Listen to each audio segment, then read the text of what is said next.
Hi, this is Chelsea from Ref and Write. In this video, we will look at the MLA referencing style. MLA stands for Modern Language Association. The MLA style is predominantly used in the field of humanities. The MLA referencing style uses an author page number system. Let's look at some examples. In this example, we are stating that the most effective approach to treat obesity is to cut food intake. This idea comes from a paper authored by John Smith and was found on pages 6 to 7. So we have put the surname and the page numbers in brackets after the sentence. Another option is to naturally integrate the citation into the text, like this. Smith proposed a simple approach to treat obesity, and then the page numbers 6 to 7.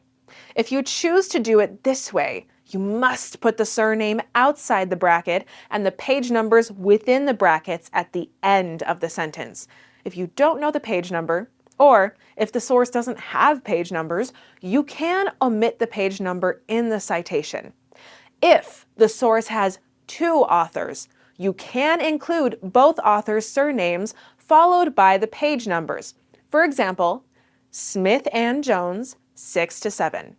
If the source has 3 or more authors, you must include the surname of the first author followed by et al., which means and others. For example, Smith et al., 6 to 7. If you want to cite multiple sources simultaneously, you must separate them with a semicolon. In this example, we are citing 3 papers at the same point in the text, so we have used a semicolon to separate them. If you are dealing with multiple papers published by the same author, then you can differentiate them by adding a short title of the work in the citation. In this example, we have 2 publications from the same author, Jones. So, we have differentiated the sources by adding a short title of the sources to the references, e-learning and online teaching. If you are dealing with papers published by different authors with the same surname, you can differentiate them by adding the author's initial to the surname. If the authors share the same initials, you can include the full first name to avoid confusion.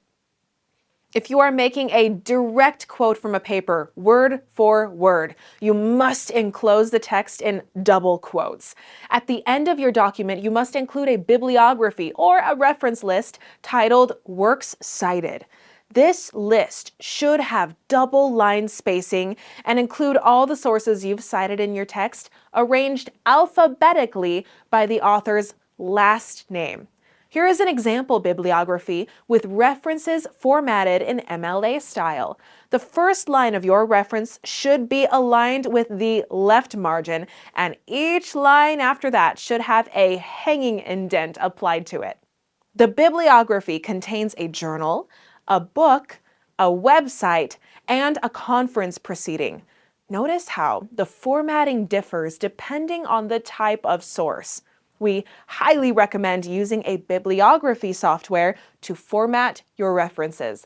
This will save you a lot of time and keep your formatting consistent. If you have any questions, please drop a message below. We will answer it as soon as possible. If you still haven't installed Ref and Write software, please do it. It comes with referencing tools, plagiarism checkers, proofreading tools, paraphrasing tools, an academic phrase bank, and many other useful features to help you write your research papers and thesis. You can sign up for free using the link below in the description. If you are interested in training courses on research and academic writing, please visit our Learning Academy on Udemy. You can find the link in the description below. Finally, please subscribe to our channel to get future updates. Bye for now.